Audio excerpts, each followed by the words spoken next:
The acronym DISC, what does Yes. it stand for?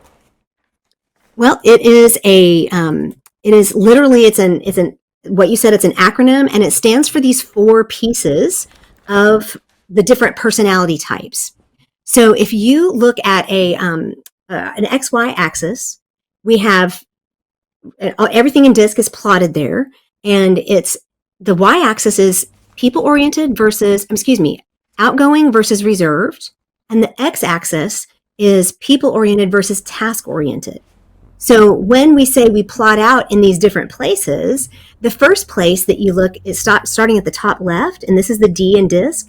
These people are what we call drivers or dominants. They're about 3% of the population. These are the people who are results oriented. They don't care about all the details. They want to make sure it gets done. They want to make sure that everything happens appropriately. And if you try to give them a story, they're going to shut you down and ask you for the too long didn't read, right?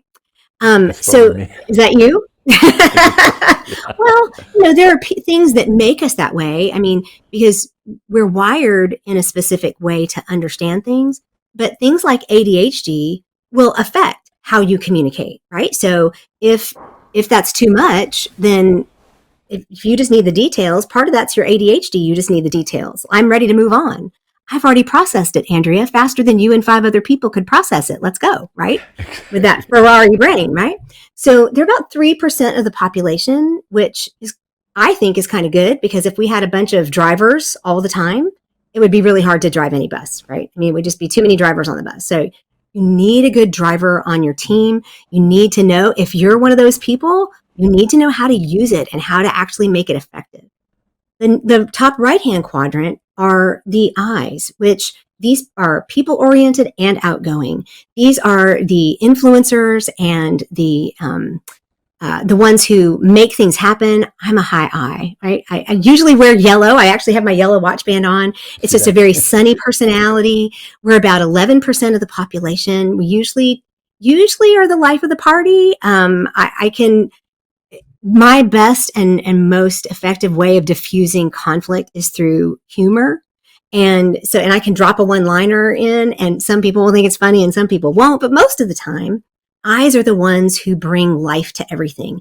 They are the ones who help you bridge the gap between the D's, who are very dominant, and anybody else that needs to hear their vision. So if you're a driver and you don't have an eye to communicate to the masses what your vision might be, you might have a hard time getting your team on board, right? So it's really cool to see how these all work together. The next one in the bottom right-hand quadrant is your S's. These are your steadies. These are both, if you remember that XY axis, they're both people and reserved oriented, right? So they're not super outgoing. They don't need to be on the stage. I love it, because I'm an I. But these people they're the background. The backbone of your organization, right? If you built this big lumber company, which I know you did, and you've done other things, and you've done all this philanthropic work, the number of S's that you work with is probably astronomical. They're about 69% of the population worldwide. And these are the people that make the trains run on time. These are the people that get all make sure you follow through with all your details. It's very possible that your producer on this podcast might be an S, because they're making sure things get done. I know my producer has a high S. If I didn't have somebody like that, I'd have all the ideas and nobody to follow through. So the S's are resistant to change. They like to keep that status quo. But once you convince them, they're really good on the back end of the change curve, right? So you have your D, your I, your S, and the final one, the bottom left-hand quadrant, are your C's. These are about 13% of the population. We call them compliant or creatives.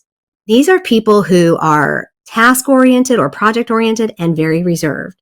So they're quiet. They're sitting at their desk. They're an accountant. They might be a musician. A lot of musicians people think are very outgoing and people-oriented, but they're not. They're usually, a lot of them will say, I'm actually very introverted, and it's always a surprise when you get a musician who says they're an introvert. But these people they want the details. They really want to make sure they get it right. They're very precise. My husband is one of these. And so whenever we talk about getting anything done, he'll ask question after question after question. And you have to remember, they're not questioning you. So if a D is working with a C, the D needs to here's the results. The C just needs to know the information in order to be able to deliver what the D wants. Right? So when we start understanding these patterns, it bridges the gap between understanding of, yes, I just want the detail, or I just want the results, but how do I communicate those results to my team? And who's going to execute those results? And who's going to make sure that we get all the audits done and make sure we do it right? Having all of that is a wonderful combination.